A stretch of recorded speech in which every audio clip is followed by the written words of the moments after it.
சுற்றுலா பயணிகள் மீது கொடூரமான முறையில் பயங்கரவாத தாக்குதல் நடத்தப்பட்டிருக்கின்றது.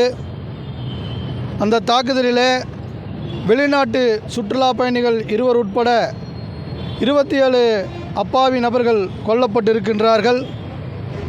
2 தமிழர்கள் உட்பட 15 பேர் படுகாயமடைந்திருக்கின்றார்கள். இந்த மனிதநேயத்தின் மீதான இந்த கொடூர தாக்குதல்களுக்கு எஸ்டிபிஐ கட்சியின் சார்பாக கடுமையான கண்டனங்களை பதிவு செய்கின்றோம்.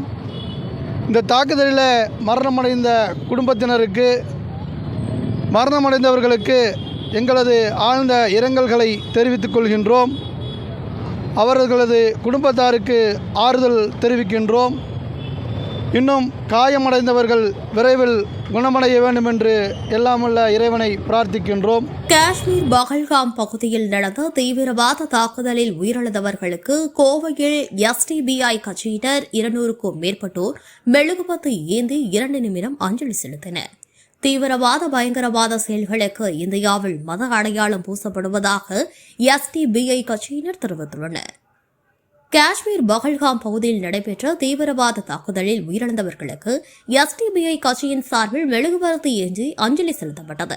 ஓக்கடம் பகுதியில் நடைபெற்ற இந்த அஞ்சலி நிகழ்வில் பெண்கள் உட்பட 200க்கும் மேற்பட்டோர் கலந்து கொண்டனர்.